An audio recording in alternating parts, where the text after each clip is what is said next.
Hi everyone, and welcome to another literature class. Now, I am happy to say that we are at the last story in the book entitled Men and Gods, and that is the story of Antigone. Now, this story closes out the trilogy, of course, being a compilation of the story of Oedipus, where it all started, followed by the Seven Against Thebes, and finally we're rounding it out with the story of Antigone. And if you ask me, I think of all the stories that we have done, the story of Antigone is really the only story that really highlights a strong female character.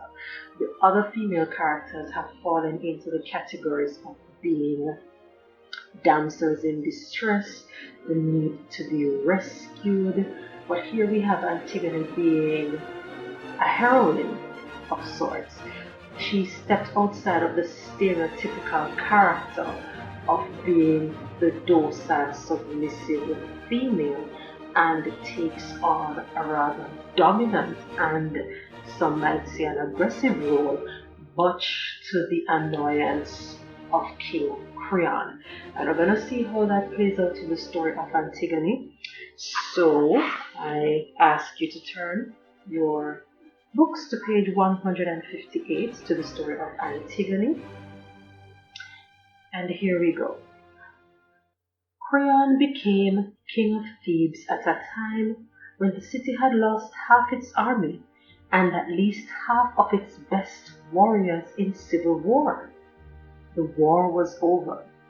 Eteocles, the king, was dead. Dead also was his brother Polynices, who had come with the army of the Argives to fight for his own right to the kingdom. Creon, as the new king, decided first of all to show his people how unforgivable it was to make war upon one's own country. To Eteocles, who had reigned in Thebes, he gave a splendid burial, but he ordered that, upon pain of death, no one was to prepare for funeral or even sprinkle earth upon the body of Polynices. It was to lie as it had fallen in the plain for birds and beasts to devour. To make certain that his orders should be carried out, Creon set a patrol of men to watch the body night and day. Antigone and Ismene, sisters of Polynices, heard the king's orders with alarm and shame. They had loved both their brothers and hated the thought that one of them should lie unburied, unable to join the world of the ghosts, mutilated and torn by the teeth of dogs and jackals and by the beaks and talons of birds. Ismene, in spite of her feelings, did not dare oppose the king. But Antigone stole out of the city by night and, after searching among the piled up bodies of those who had died in the great battle, found the body of her brother. She lightly covered it with dust and said for it the prayers that ought to be said for the dead. Next day it was reported to Creon that someone, the guards did not know who, had disobeyed the king's orders and scattered earth over the body of Polynices. Creon swore an oath that if the guilty person should be found, even though that person was a member of his own family, he or she should die for it. He threatened the guards also with death if they failed to find the criminal, and told them immediately to uncover the body and leave it to the birds and beasts of prey. That day a hot wind blew from the south, clouds of dust covered the plain, and Antigone again stole out of the city to complete her work of burying her brother. This time, however, the guards kept better watch. They seized her and brought her before King Creon. Creon was moved by no other feelings than the feelings of one whose orders have been disobeyed. "Did you know," he asked Antigone. The law that I made and the penalty that I laid down for those who broke the law? I knew it, Antigone replied, but there are other laws, made not by men, but by the gods. There is a law of pity and of mercy. That law is to be obeyed first. After I have obeyed that, I will, if I may, obey the laws that are made by men. If you love your brother, said Creon, more than the established laws of your country and your king, then you must bear the penalty of the laws, loving your brother in the world of the dead. You may kill me with your laws, Antigone replied, but to me death is, in all these sufferings, less of an evil than would be treachery to my brother or cowardice when the time came to help him. Her confident and calm words stirred Creon to even greater anger. Now, her sister Ismene, who had at first been too frightened to help Antigone in her defiance of the law, came forward and asked to be allowed to share in Antigone's punishment. What? Antigone? I'm sorry, girls, let me find where I am. Okay, there we go. But Antigone would not permit her to claim a share with her in the deed or in its results, nor would Creon listen to any appeal for mercy. Not wishing to have the blood of his niece upon his own hands, he gave orders that she should be put into an underground chamber walled up from the light and then left to die. So Antigone was carried away to a slow and lingering death, willing to suffer since she had obeyed the promptings of her heart.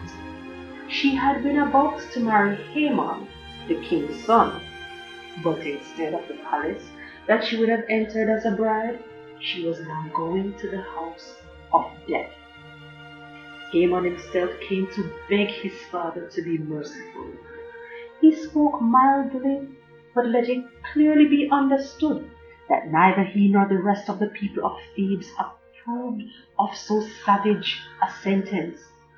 It was true that Antigone had broken the law, but it was also true that she had acted as a sister ought to act when her brother was unburied.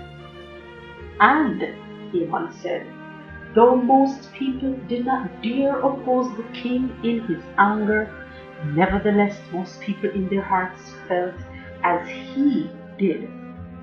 Haman's love for Antigone and even his goodwill towards his father only increased the fury of the king.